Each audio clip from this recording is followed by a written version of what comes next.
67 స్థానాలు 2014లో గెలిచినాం. మళ్ళా 23 మందిని దాంట్లో పోచింగ్, మళ్ళా మనల్ని పార్టీని వీకెన్ చేయడం కోసం అని చెప్పి 9 మంది ఎంపీలు గెలిస్తే 3 ఎంపీలను పోచింగ్, 67 మంది ఎమ్మెల్యేల్లో 23 మంది ఎమ్మెల్యేలు పోచింగ్. కానీ మళ్ళీ దేవుడు మళ్ళీ 2019 వచ్చేసరికి అదే మొట్టికాయలు వేసాడు. మన దగ్గర నుంచి ఎంతమంది పోచింగ్ చేశారో కరెక్ట్గా అంతే నెంబరే, వాళ్ళ నెంబర్స్ కూడా కరెక్ట్గా అంతే 23కే పడ్డాయి. ఎంపీలు ఎంతమందిని పోచింగ్ చేశారో మళ్ళీ కరెక్ట్గా అంతే నెంబర్స్తోనే వాళ్ళ నెంబర్లు కూడా కట్టడయ్యాయి. నేను చెప్పేది ఎందుకు చెప్తా ఉన్నానంటే, ఈ విషయాలు అందరూ కొత్త వాళ్ళే. కొత్తదనానికి విలువ అన్నది ప్రతిపక్షంలో ఉన్నప్పుడే వస్తుంది. ప్రతిపక్షంలో ఏ నాయకుడైనా ఎదగలుగుతాడు, ఎవరైనా నాయకుడు కాగలుగుతాడు. అయితే 2 గుణాలు ఉండాలి. ఒకటి ప్రజలకు అందుబాటులో ఉండడం, రెండవది చిక్కటి చిరునవ్వుతో పలకరింపు. 2 ఖచ్చితంగా ఉండాలి. ప్రతిపక్షంలో ఉండాల్సింది మరొక మేజర్ గుణం ఏమిటి అని అంటే, ప్రజలకు ఏదైనా సమస్య వచ్చినప్పుడు ప్రజల తరపున మనం ప్రజలకు తోడుగా నిలబడగలగడం. ఈ 3 చేయగలిగితే ఎవరైనా లీడర్ కాగలుగుతాడు. ఇక్కడి నుంచి స్టార్ట్ చేయండి. నియోజకవర్గం స్థాయిలో నియోజకవర్గ అధ్యక్షుడిగా ఉన్న ప్రతి ఒక్కరికి నేను చెప్తా ఉన్నా, ఈ రోజు నుంచి స్టార్ట్ చేయండి. మనం ఈరోజు చూసేది యూత్ అధ్యక్షుడిగా, నియోజకవర్గం ఇన్ఛార్జిగా, యూత్ అధ్యక్షుడిగా ఫస్ట్ అడిగే ఇది. మీ చివరి అడుగు ఎమ్మెల్యే కావడం, అది గుర్తుపెట్టుకోండి.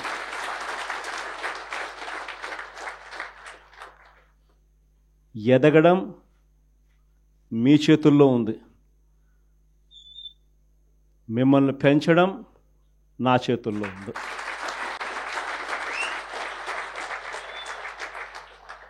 కానీ మీరు పెరగాలి అని అంటే నేను చెప్పిన ఈ 3 గుణాలు లేకపోతే ఎవరూ పెరగరు. ఈ 3 గుణాలు ఉండాలి. ఈ 3 గుణాలను పెంచుకోవాలి. పెంచుకున్న దాంతో అసెస్ చేసుకోవాలి. ప్రతి నియోజకవర్గ ఇన్ఛార్జ్కు ఇది ఒక ఛాలెంజ్ ఇస్తున్నా. ఈ రోజు నుంచి 6 months టైం తీసుకోండి. మండల్ కమిటీస్ ఫామ్ కావాలి. దానికి తగ్గట్టుగానే కాన్స్టిట్యున్సీ హెడ్ క్వార్టర్స్లో వార్డ్ కమిటీస్ ఫామ్ కావాలి. దానికి తగ్గట్టుగానే మండల్ కమిటీస్ ఫామ్ కావాలి. దానికి తగ్గట్టుగానే గ్రామ కమిటీస్ ఫామ్ కావాలి. గ్రామ కమిటీసు, మండల్ కమిటీసు, మున్సిపాలిటీల్లో వార్డు కమిటీసు మొత్తం మీ ఆధ్వర్యంలోనే ఉన్నాయి. మొత్తం మీ ఆ చేతుల్లోనే ఆర్గనైజేషన్ ఉంది. ఆర్గనైజేషన్ చేసేటప్పుడు ధ్యాస పెట్టండి, బుర్ర పెట్టండి. కెపాసిటీ ఉన్న వాళ్ళని తీసుకొచ్చే కార్యక్రమం మొదలుపెట్టండి. ఎదగడానికి ఎవరైతే సిద్ధంగా ఉన్నారో వాళ్ళని ఆర్గనైజేషన్లోకి తీసుకొని వచ్చే కార్యక్రమం చేయండి. వైఎస్ఆర్సీపీ ప్రతి గ్రామంలో ఉంది. సిమిలర్లీ జిల్లా అధ్యక్షులకు చెప్తా ఉన్నా, అసెస్ చేసుకోండి. ఎవరికి చెప్పాల్సిన పనులా, నేను మీకే ఇచ్చిపెడతా ఉన్నా. ఎందుకంటే మీరు ఎదగాలి. పర్యవేక్షించండి. నియోజకవర్గ స్థాయిలో ఉన్న యూత్ అధ్యక్షులు ఎలా పర్ఫామ్ చేస్తూ ఉన్నారు, వాళ్లకు చేదోడు వాదోడుగా ఉండండి, వాళ్ళకు తోడుగా ఉండండి, గైడెన్స్ ఇవ్వండి, సలహాలు ఇవ్వండి, చేయి పట్టుకొని నడిపించండి. కమిటీస్ అన్నీ పర్ఫెక్ట్గా అయ్యేట్టుగా చూసుకోండి. ఈ ప్రోగ్రామ్స్ కన్నిటికీ కూడా ఫర్దర్ సూపర్విజన్ ఉండడం కోసం అని చెప్పి వర్కింగ్ ప్రెసిడెంట్లుగా, జోన్లకు వర్కింగ్ ప్రెసిడెంట్లుగా కూడా తీసుకొచ్చే కార్యక్రమం చేయబోతా ఉన్నాం.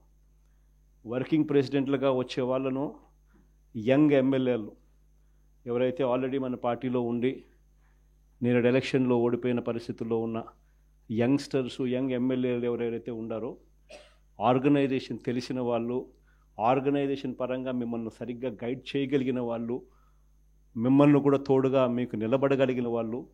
ప్రతిపక్షంలో ఉన్నాం కాబట్టి కేసులు పెట్టించుకోవాల్సి వస్తుంది.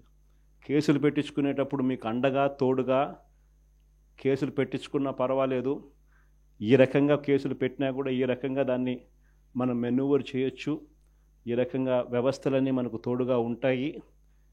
పార్టీ ఈ రకంగా మీకు అండగా ఉంటుంది అని భరోసా ఇచ్చేందుకు యంగ్ ఎమ్మెల్యేలను వర్కింగ్ ప్రెసిడెంట్గా కూడా తీసుకొచ్చే కార్యక్రమం చేస్తూ ఉన్నాం. సిద్ధార్థ్ కూడా ఒక జోన్కు అదే మాదిరిగా వర్కింగ్ ప్రెసిడెంట్గా ఉంటాడు. సిమిలర్లీ ఈస్ట్ వెస్ట్కు, ఉత్తరాంధ్రకు, కృష్ణా గుంటూరుకు ఈ రకమైన జోన్లకన్నిటికీ కూడా వర్కింగ్ ప్రెసిడెంట్లక యంగ్ ఎమ్మెల్యేలను కంటెస్ట్ చేసిన వాళ్ళను కూడా తీసుకొచ్చే కార్యక్రమం చేస్తూ ఉన్నాం. ఆర్గనైజేషన్ పరంగా యూత్ కానీ, మహిళ కానీ, స్టూడెంట్ కానీ, రైతు కానీ ఈ 4 చాలా బలంగా ఉండాలి. తర్వాత ఎస్సీ ఆర్గనైజేషను, ఎస్టీ ఆర్గనైజేషను, బీసీల ఆర్గనైజేషన్ ఇవన్నీ కూడా ఇవే స్థాయిలో ఇంతే బలంగా తయారు కావాలి. ప్రతిపక్షంలో ఉన్నప్పుడే ఇవన్నీ బలంగా మనం తయారు చేసుకునే వెసులుబాటు మనకు ఉంటుంది. వెసులుబాటులోకి రావాలి. ఆర్గనైజేషన్లో ఉన్న ప్రతి ఒక్కడు సోషల్ మీడియాలో ఆటోమేటిక్లీ ఎంపానల్ కావాలి. సోషల్ మీడియాలో మీ ఫోన్ అన్నది ఈరోజు యుగంలో మీ దగ్గరున్న గన్ను. ఈరోజు యుగంలో, ఈ సోషల్ మీడియా యుగంలో మీ దగ్గరున్న ఏకైక వెపన్, ఏకైక గన్ను మీ ఫోను. ఆర్గనైజేషన్ పరంగా మీరు దాంట్లో ఎంపానల్ అయిపోయి ఉండాలి. మీతో పాటు మీరు క్రియేట్ చేసి ఆర్గనైజేషన్ గ్రామస్థాయి దాకా కూడా ఆ ఆర్గనైజేషన్లో పార్టీ కావాలి. ప్రతి ఒక్కరి చేతిలోనూ కూడా మీకు అన్యాయం జరిగితే ఆ అన్యాయం నాకు జరిగింది అని చెప్పి మీరు ఆ మాధ్యమంలో మీరు చెబితే ఆ మాధ్యమం ద్వారా పార్టీ హైకమాండ్ మా దాకా కూడా తెలియడమే కాకుండా రాష్ట్ర వ్యాప్తంగా ఉన్న మొత్తం వైఎస్ఆర్సీపీ శ్రేణులందరికీ కూడా ఈ మెసేజ్ వెళ్ళిపోవాలి.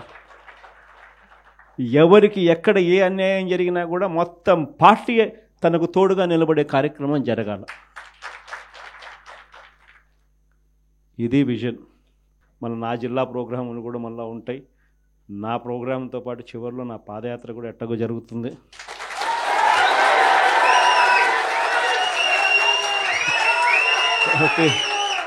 కాబట్టి ఆ టైం వచ్చినప్పుడు ఇంకా మీతో ఇంకా ఎక్కువ మమేకమయ్యే పరిస్థితి ఉంటుంది. ఇంకా ఎక్కువ మీ జిల్లాలలో మీతో పాటు కలిసి ప్రయాణం చేసే పరిస్థితులు ఉంటాయి. ఆ కలిసి ప్రయాణం చేసే పరిస్థితిలో మిమ్మల్ని ప్రతి ఒక్కరిని పేరున పిలిచే పరిస్థితి కూడా ఖచ్చితంగా ఉంటుందని కూడా చెప్తాను.